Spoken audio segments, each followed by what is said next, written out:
na taɓa ba da wani labari da wani yake kawowa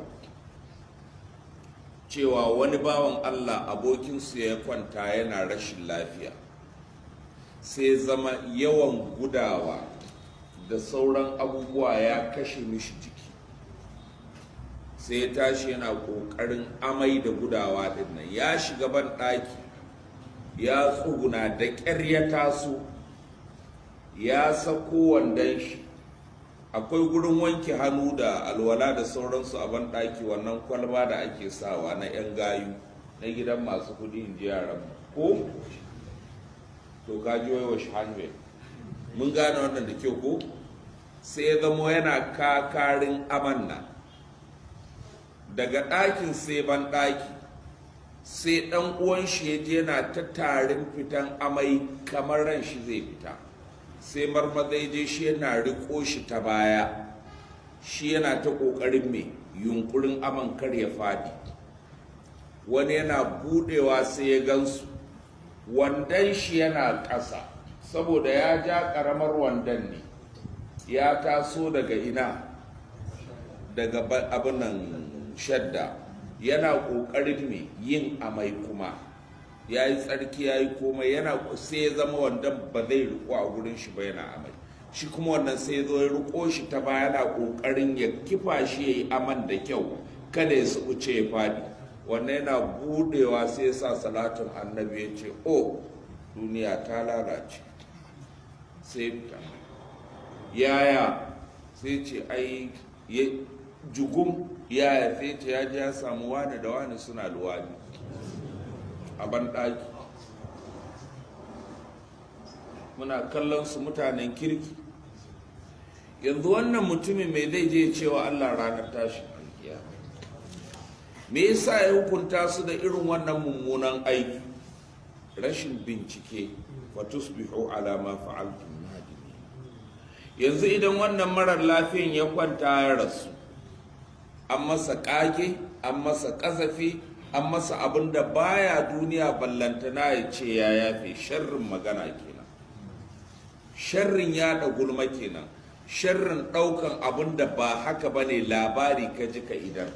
Shi yasa yana cikin karatunmu na sayi Muslim da muke yi, kafa bilbar ikadiba, ya ishi mutum ya zamo makaryaci inda duk abin da ya ji sai ya bayar da labari, sai ya ka yi haƙuri. Allah bai ɗora maka sai ka kiyaye al'amura ba, wa ma ursilu alaihim hafizi, ba a turo ka kiyaye al'amuran jama'a ba. Allah ya turo masu kiyayewa a kansu, barbawa da Allah. Yanzu za ka ga ya yi kuskure, ta yi yanzu ya yi nadama, ya roƙi Allah gafara. A daidai lokacin da Allah yake roƙon shi ya gafarta mishi, Allah ya yi farin ciki da shi sama da wani bauta kai da ka dimanta kana yi.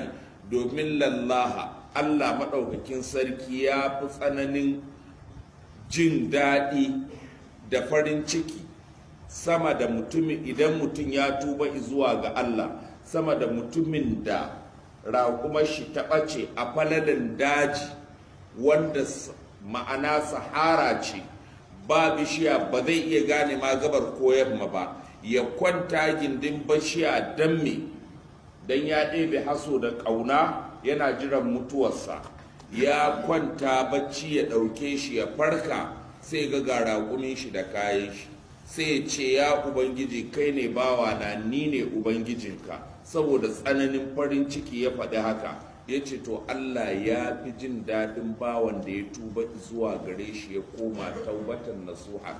Allah yana farin ciki da shi sama da yadda wannan bawan Allah ya yi farin cikin dawowar raƙumin shi da kayan shi. Ya mutane suke shigogo, suke shiga tsakanin bayi da Allah. Jama'a mun fahimci wannan da kyau? Kenan ashe kar ka sake ka dinga shigan mu al'amarin imanin mutum, kar ka hukunta mutum ka ce shi kaza ne sai waɗansu abubuwa sun bayyana maka gwargwadon abin da cewa hakan ya gwada maka kaza yake nufi, ko kuma ka ba shi uzuri sau kaza kafin ya bayyana maka ka ce kana tuhumar shi da kaza. Jama'a ko kun gane me yasa? Saboda hadisi ya tabbata wani daga cikin magabata zamanin banu Isra'il, abin da ya kasance gare shi ya kasance bawan Allah ne, mutumin kirki ne da shi da abokinsa, abokin kuma bauɗaɗɗe ne, duk inda yake lakato shi su taho, wancan baya jin ya aminta, baya jin ya gamsu. Sai ranna ya kwanta ya rasu, sai ce ya rantse Allah ba zai gafarta wa wani ba. Sai Allah ce, o wa yake min shishigi game da al'amari na da bawana, me ruwanka da ni da bawana, kake min shishigi, ni ba zan gafarta mishi ba. Aka tashi Jibrilu ya je ya gaya wa annabin wannan zamanin, wai in ji Allah ya gafarta wa wancan. Shi kuma da yake ta aikin Allah ya ƙi ya rusa aikin shi, akwai mai sa Allah ko mai hana shi? La yus'alu amma yaf'alu wa hum yus'alun. Allah ba a tambayin shi don me, sai dai shi ya tambaye ka da me. Fa'alun lima yuridu, mai aikata abin da ya ga dama, kuma duk abin da ya kaddara haka abin yake, to haka yake so ya gudana. Fa qadarna fa ni'mal qadirun, sai muka kaddara madalla da musu Allah gwanaye. Allah ka mana sutura.